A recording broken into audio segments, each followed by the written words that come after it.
केंद्रीय बजट 2024 का विपक्ष खुलकर विरोध कर रहा है। लोकसभा में नेता विपक्ष राहुल गांधी ने एक्स पर किए गए पोस्ट में बजट को कुर्सी बचाओ बजट करार दिया और ये दावा किया कि बीजेपी अपने सहयोगी दलों से खोखले वादे करती है। राहुल गांधी ने यह भी दावा किया कि बजट 2024 के चुनावों के लिए घोषणा पत्र की कॉपी और पेस्ट का काम था। कांग्रेस सांसद शशि थरूर ने कहा कि बजट में आम आदमी के मुद्दे नजर ही नहीं आए। There are very many things missing. There was no mention of Manrega. There was no mention of any serious measures to improve the income of the bottom 40% of our population whose incomes have gone down. There was very little addressing of the inequality in our situation in our country today. Very little done to give reassurances to all of us who have been worried about the failures and limitations in this government's economic approach. You know that as far as development is concerned, there was no mention of public health expenditure, no mention of education expenditure, all of which should have been increased significantly. So there is a lot more missing than we heard today. Samajwadi party के अध्यक्ष अखिलेश यादव ने budget पर कहा कि इसमें युवाओं और किसानों के हितों की अनदेखी की गई है। इंटर्नशिप परमानेंट नौकरी नहीं है या और जो व्यवस्थाएं बनाई जा रही है बजट के माध्यम वो पक्की नौकरी नहीं है।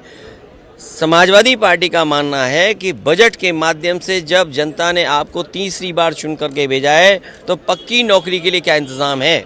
और कहने को कह रहे हैं कि हम जो एडिबल ऑयल है, चाहे वो मस्टर्ड, सेसमिक, आपका सोयाबीन, आपका ग्राउंडनट, सवाल ये नहीं है।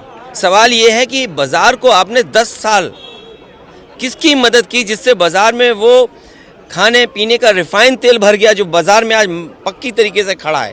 तो आप किसान को क्या एमएसपी देंगे? क्या हॉर्टिकल्चर क्रॉप्स के लिए आपके पास कोई एमएसपी देने का इंतज़ाम है? किसान तो एमएसपी मांगना चाहता है। आप सांसद संजय सिंह ने बजट को निराशाजनक करार दिया और शेयर बाजार में गिरावट को इसका सबूत बताया।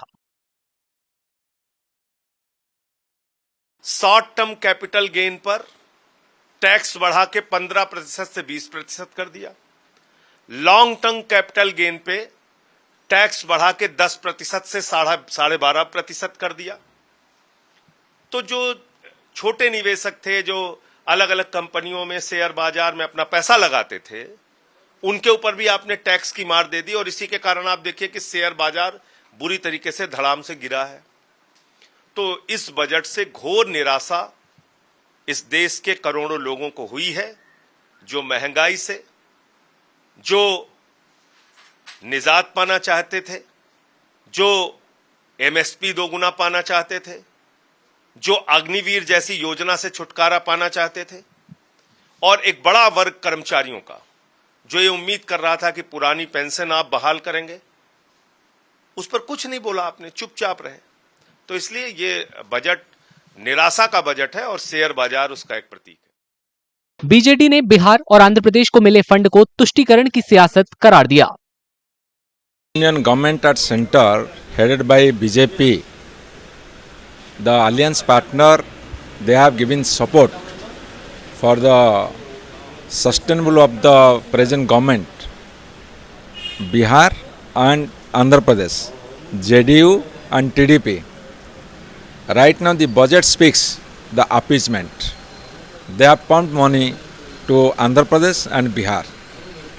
This is the very unfortunate thing for the state of Odisha, and the people of Odisha have given a heavy mandate by sending 20 MPs to the Lok Sabha from BJP party, and they have not raised any demand to get more and more allocation to the state.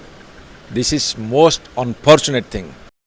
Kerala के वित्त मंत्री K. N.. Balagopal ने budget पर कहा कि इसमें बढ़ती बेरोजगारी को कम करने के लिए कुछ भी नहीं है। മൂന്നാം മോഡി ഗവൺമെന്റിന്റെ ആദ്യ ബജറ്റ്, യൂണിയൻ ഗവൺമെന്റ് ആദ്യ ബഡ്ജറ്റ് രാജ്യത്തിന് അങ്ങേയറ്റം നിരാശാജനകമാണ് എന്ന് പറയുന്നതിൽ വിഷമമുണ്ട്. കേരളത്തെ സംബന്ധിച്ചും വളരെ പ്രത്യേകിച്ചെടുത്ത് പറയേണ്ടതാണ്, ഇത്രയും കേരള വിരുദ്ധമായ, കേരളത്തിന്റെ ഏറ്റവും ന്യായമായ ഒരു കാര്യങ്ങളും സംരക്ഷിക്കാൻ തയ്യാറാവാത്ത ഒരു ബഡ്ജറ്റ് ആയിപ്പോയി ഇത് എന്ന് അങ്ങേറ്റം പ്രതിഷേധത്തോടെയും വിഷമത്തോടും കൂടിയാണ് പറയുന്നത്. കേന്ദ്ര ഗവൺമെന്റ് മാത്രം 10 ലക്ഷത്തിലധികം വേക്കൻസിയാണ്. അത് അവർ അപ്പോയിന്റ് ചെയ്യാൻ തയ്യാറായിട്ടില്ല. ഇപ്പോഴും ഒന്നും അതിനെപ്പറ്റി പറഞ്ഞിട്ടില്ല. कांग्रेस नेता और पूर्व केंद्रीय वित्त मंत्री पी चिदम्बरम ने एक्स पर लिखे पोस्ट में लिखा कि उन्हें खुशी है आम चुनावों के नतीजों के बाद बीजेपी ने कांग्रेस का घोषणा पत्र पढ़ा।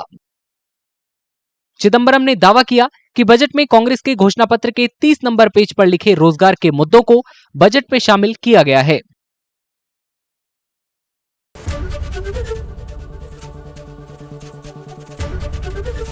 एबीपी गंगा, खबर आपकी, जुबान आपकी।